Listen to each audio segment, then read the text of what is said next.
આજના યુગમાં ચેતવું તે સ્વનું સંરક્ષણ છે. આજે આવા સ્લો પોઈઝન કયા આહારમાં ક્યારે કોણ મેળવીને બજારમાં મૂકી દેશે એનો કોઈ ભરોસો નથી. માટે આજના યુવાનો અને બાળકો માટે બહારની જે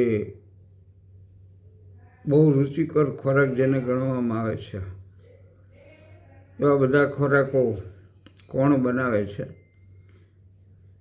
ક્યાં સુધી આવે છે, અને આપણે એક નક્કી કરીએ છીએ કે જયંતિભાઈની લારી છે ત્યાં પાવભાજી ખવાય, પરંતુ એમને ત્યાં પાવ આવે છે એ ક્યાંથી આવે છે એ આપણને ખબર નથી. એટલે સ્લો પોઈઝન ક્યાંથી તમારા શરીરમાં પ્રવેશ કરશે અને તમારી એક ઊંટી વિષ જેમ ધીમે ધીમે તમારા જીવનને નષ્ટ કરશે. માટે બહારના આહારથી દૂર રહેવું એ અત્યારના યુગમાં ખૂબ જરૂરી છે. હમણાં જ તમે આ બધું જાણો છો કે 3 ત્રાસવાદી આતંકીઓ પકડાણા, એનું સ્લો પોઈઝન કેવું છે. અગાઉ ઊંટી વિષ પ્રખ્યાત હતું. કોઈ રાજા એક બીજા રાજા ઉપર જ્યારે પોતાની જીત મેળવી ન શકે તો એ રાજાને પચાવી પાડવા માટે એક ઊંટ ગર્ભવતી થાય ઊંટની, ત્યારે એને સ્લો પોઈઝન ધીમે ધીમે આપવામાં આવતું હતું. પછી એનું બચ્ચું જન્મે એને ધીમે ધીમે ધીમે સ્લો પોઈઝન આપવામાં આવતું હતું. એ જે બચ્ચું તૈયાર થાય એનું વિષ ક્યાંય પણ સ્પર્શમાં એના લોહીમાં નો સ્પર્શ થાય એવી જગ્યાએ મૂકવામાં આવતું હતું, જેથી કરીને સ્પર્શ થતાં એ મૃત્યુ સમીપ પહોંચી જાય. આવું જ અગાઉના જમાનામાં હતું વિષકન્યા, કે જે બાળક છે એ જન્મે ત્યારથી એને દીકરી વિષકન્યા જ્યારે ઊભી કરી હોય ત્યારે બાળકી જન્મે ત્યારથી તેને ધીમે ધીમે ધીમે સ્લો પોઈઝન આપવામાં આવતું હતું.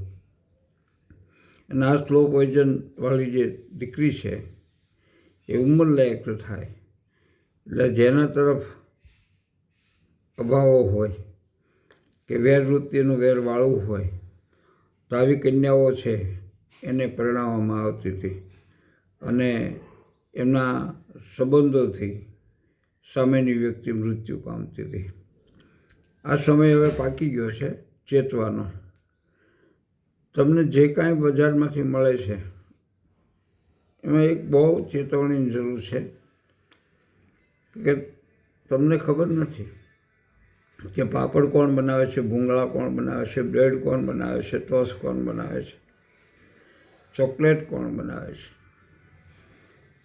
ક્યારે કઈ વસ્તુમાં ક્યાંથી આ સ્લો પોઈઝન આવી જશે અને તમારા કુટુંબને બરબાદ કરી નાખશે. તમારી આ ઉગતી પેઢીને ક્યારેય નષ્ટ કરી નાખશે. એના કોઈ સંકલ્પ વિકલ્પ નથી તો આપણે બીજું કાંઈ ન કરીએ તો કમસે કમ આપણે બહારની રેડીમેડ આઇટમોને આપણાથી દૂર રાખીએ, ખરીદીએ નહીં અથવા ખાઈએ નહીં, ઘર સુધી ન પહોંચાડીએ.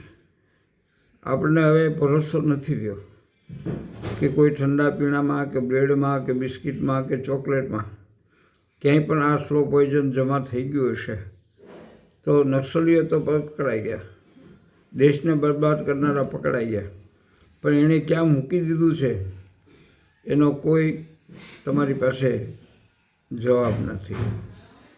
આટલા બધા સુરક્ષાના બધા કવચ છે છતાં આ બધી વસ્તુઓ બની જાય છે.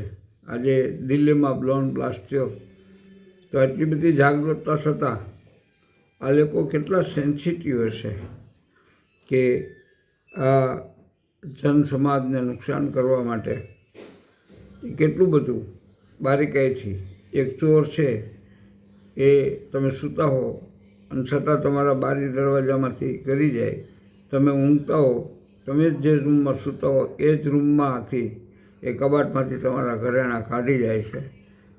આ બધી વસ્તુ જે છે એટલું માઇક્રો સિસ્ટમ કે જે આજના યુગમાં આ સાયન્સ પણ એને પકડી શકતું નથી.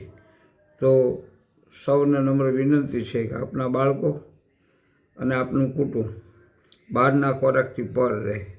જય સ્વામિનારાયણ. જય પ્રમુખ સ્વામી મહારાજ.